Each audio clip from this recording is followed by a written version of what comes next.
Olá, queridos amigos, agradeço vocês pela audiência aqui no Programa Por Brasília, no quadro Mundo em Foco. Estamos aí firmes em 2021 e felizes com a sua audiência e com o retorno do programa. Hoje aqui no programa nós vamos falar um pouco mais sobre a Índia e sobre os principais setores da economia indiana. Ambassador, explain a little bit to our audience about the attractive aspects of Indian economy, please. Thank you, Fabiana. Today, India is already the third largest economy in the power purchase parity terms.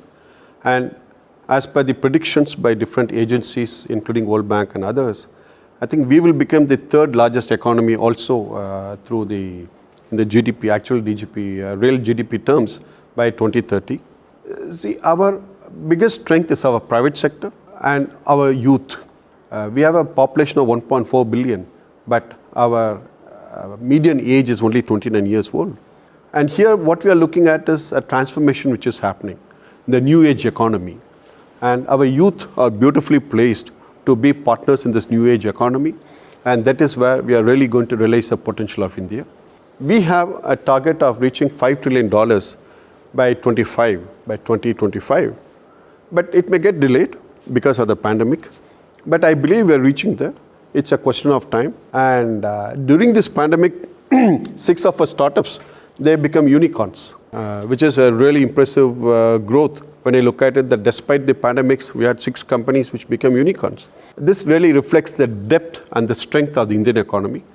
And post-pandemic, our recovery is happening. Already, we are beginning to see numbers which were pre-COVID levels.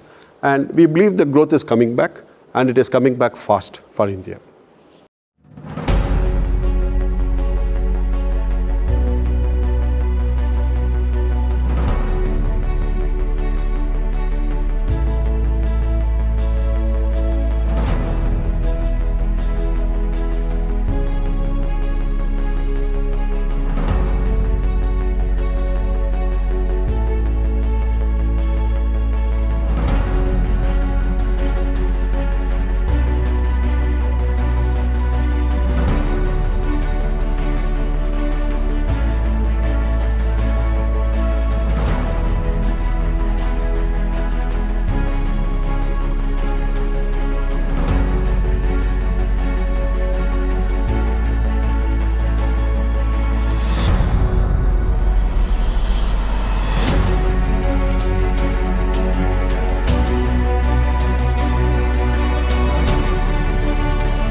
Ambassador, India is known as the pharmacy of the world. Can you talk to us a little bit about this pharma section in India, please? I think you quite correctly said India is known as the pharmacy of the world. I'll start with the vaccines first, because that is the most important question in everybody's mind.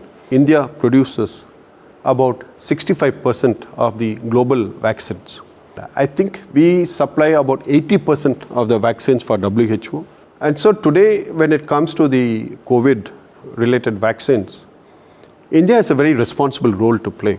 And in fact, I should say that our Prime Minister made a statement to the United Nations that as a responsible country, we will ensure that every country gets its share of vaccines. We are now, during the pandemic, we supplied pharmaceutical products to about 150 countries. During these vaccines also, we plan to supply to many countries around the world. We are already working on that program. We have about 650 companies in India, which are approved by US FDA and EU.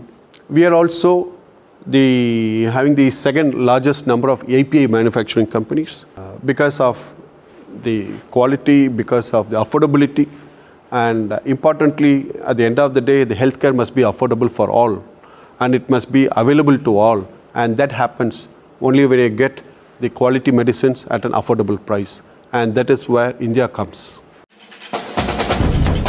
We are possibly one of the fastest growing markets in pharmaceutical, and volume growths in India are going to be significantly and almost 2 times what we would see in other parts of the world.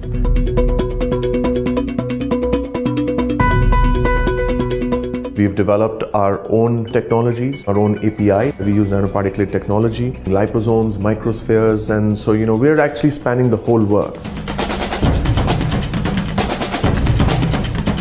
We are working with all kinds of government initiatives in making sure that medicines are available to the needy and at affordable prices.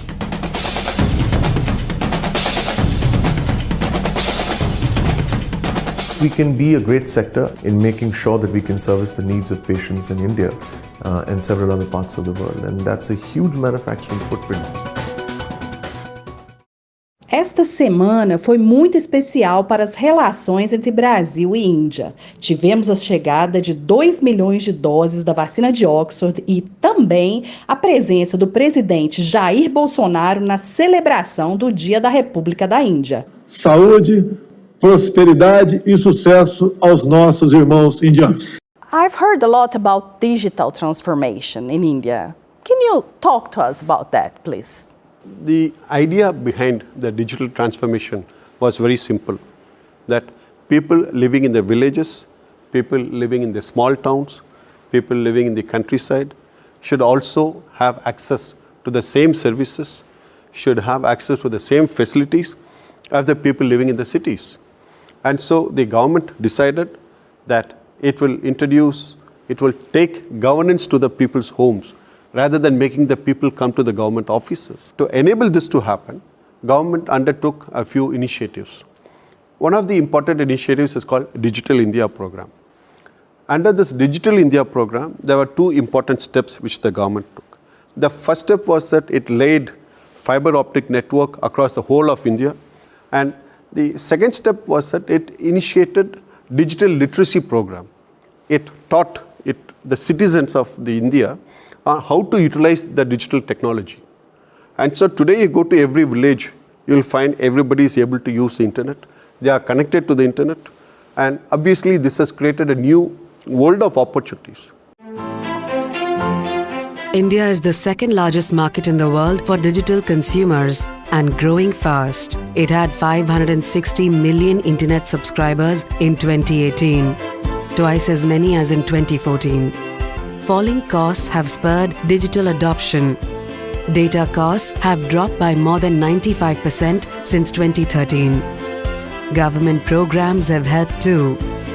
1.2 billion Indians have biometric IDs. Many are linked to digital bank accounts. Businesses are also going digital, but adoption is uneven. Every sector has leaders, but also many that are behind. Highly digitized sectors like IT and business process management could double their GDP contribution by 2025. Growth could be even higher for newly digitizing sectors like agriculture, healthcare, retail, logistics, and data-driven lending and insurance. Digital could create up to 65 million new jobs by 2025. Em janeiro de 2020, a ministra da Agricultura, Tereza Cristina, visitou a Índia e participou de encontros com outros ministros indianos. Vamos ver o que a ministra Tereza Cristina tem a dizer sobre isso. Acompanhe o vídeo. Estamos aqui na Índia, em Nova Delhi, nesse país enorme, diferente. É a minha primeira visita à Índia e tivemos ontem já algumas reuniões muito importantes e eu estou muito entusiasmada com o que será o resultado dessa missão. A gente precisa vir, conhecer, entender a cultura, entender os sistemas produtivos e nós na agricultura temos muita complementariedade com a Índia. Durante essa visita que eu mencionei anteriormente, na qual participou o presidente da República Jair Bolsonaro e a ministra Tereza Cristina, também esteve presente o ministro de Minas e Energia, o almirante Bento Albuquerque. O Brasil já tem uma parceria grande no setor de energia, principalmente.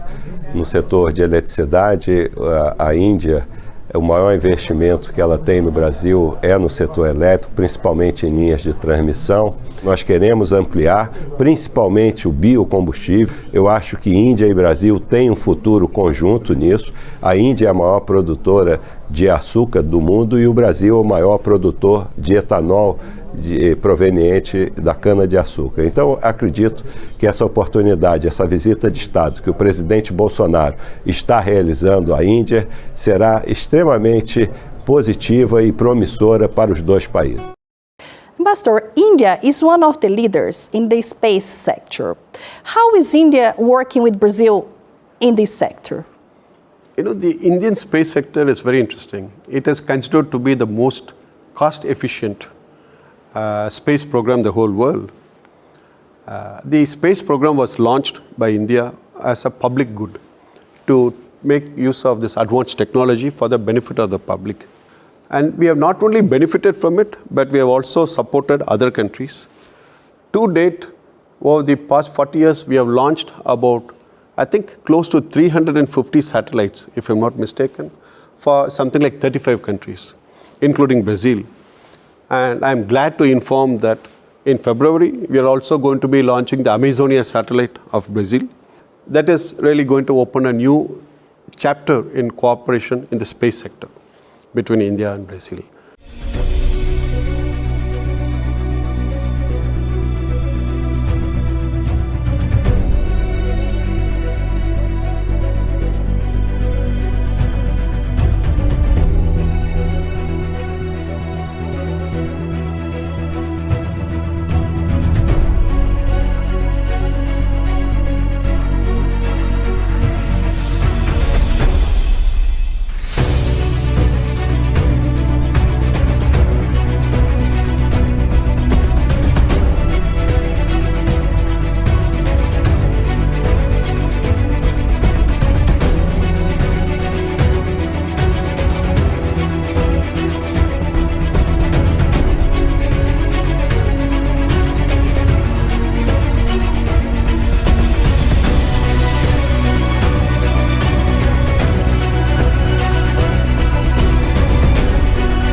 Please tell us about the Indian investments here by Indian companies here, in Brazil, and Brazilian investments in India. Estimate that Indian companies have invested about $6 billion in Brazil in different sectors, in oil and gas, in aluminum recycling industry, in agriculture, in agricultural chemicals, then in chemicals, in tractors, manufacturing of tractors, pharmaceuticals, of course. There are many sectors in which Indian companies are invested. One of the important sectors where Indian companies are present is in the IT sector. You'll be happy to know that the Indian IT companies are today some of the largest in the world. I told you before about the strength of the Indian private sector. In the IT sector also, when you look at a company like TCS, Tata Consultancy Services, today it's the world's largest service provider. They have 400,000 engineers in about 150 countries, providing service to so many countries, to so many people. Can you imagine? All this is purely private sector. But I believe we have really not realized the potential. Because in the case of UK, for example, we have about 1,000 Indian companies which are present in UK. I think our investments is more than $40 billion in UK. And we are also, the Indian companies are one of the largest employment generators in UK. In the case of Brazil, the Indian IT companies, for example, they are providing employment to about 15,000 Brazilians. And for me, it is a matter of pride that some of the Indian companies have Brazilians as the country head. We also have companies which are present in the power sector, in the infrastructure sector in Brazil, but not enough. We need to have more Indian companies coming to Brazil, and that is my target as the ambassador here. But when we look at maybe the distance and the language, we have not really had that kind of strong presence both in Brazil and in India. There is a lot of scope for more Brazilian companies to go to India. We have joint ventures in different areas which are present in India. But what I want to tell here importantly is that I mentioned earlier about the large middle class. And I do not find enough Brazilian companies serving this middle class. I want the Brazilian food processing industry to go to India and to sell to the Indian consumers. I mean, the Brazilian food processing industry is one of the biggest success stories in the whole world. And they have such a huge market of 350 million people. Middle class people who are consuming cheese from the Europe, who are consuming wine from France, from Portugal, from Spain. I said, why not products from Brazil? I want them to go to India and start selling the products. And similarly, the Brazilian fashion industry is quite famous. They have a great market in India. I want them to go to India and start selling to the Indian women and men. There are a lot of opportunities for Brazilian companies in India, and I want them to look at it a bit more actively. And that is again another area of focus for me.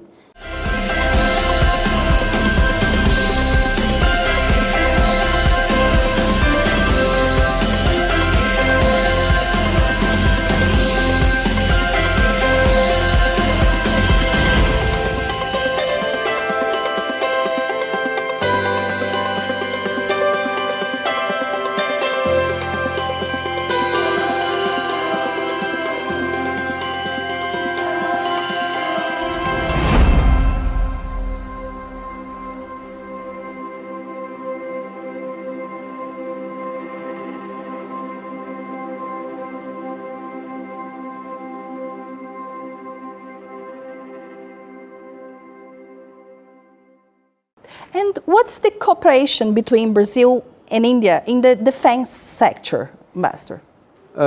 We have very active cooperation happening. We have regular exchange of senior officials from the Ministry of Defense, from the armed forces, from all the three, Army, Navy, Air Force. We have regular exchanges. We have regular training programs. We have capacity building programs. We also conduct maritime exercises under IPSA, India, Brazil, South Africa. We conduct a joint maritime exercise. One area of cooperation which we are now actively focusing upon is the cooperation between the private sector in the defense industry. Brazil has a very rich, developed and advanced defense industries. Similarly, India also has a very rapidly growing defense industries in the private sector. We are now trying to actively encourage them to do partnerships, because India is providing such a large market. We have a plan to spend about $150 billion over the next 3-4 years to modernize our armed forces. I am happy to inform that already 2 Brazilian companies have established factories in India to cater to the Indian demand. The uniqueness here is that when they set up the factory in India, they not only cater to the Indian armed forces, but they will also cater to the Indian law enforcement personnel, the Indian police, which is itself quite a large entity in its own right. And also from India, they can reach out to their neighbors. They can reach out to a larger market in the region. So there are a lot of opportunities which are available for Brazilian companies when they come to India. The commissioning of the first Scorpene, INS Kalvari, on 14th December 2017 reaffirmed India's membership of the exclusive group of submarine constructing nations. INS Kalvari पनडुब्बी को बनाने में भारतीयों का पसीना लगा है। MDL's contribution to national security continued with the commissioning of the second Scorpene, Khanderi, into the Indian Navy on 28th of September 2019. The third submarine, Karanj, launched on 31st January 2018, is at an advanced stage of sea trials, whilst the fourth, Vela, launched on 6th May 2019, has commenced her trials. The fifth and sixth submarines are presently being outfitted. Ambassador, thank you very much for answering our questions, for your presence here with us, and I hope to see you very soon with us again. Thank you so much, Fabiana, for having me in your program. It's been a good conversation. I look forward to more such conversations. Thank you. And my thanks also to our friends who watch the program. Então, como vocês puderam assistir, nós acabamos a nossa série sobre a Índia, falamos com o embaixador, tivemos vários vídeos importantes. Eu espero que você tenha aprendido bastante sobre este país maravilhoso. Até a próxima.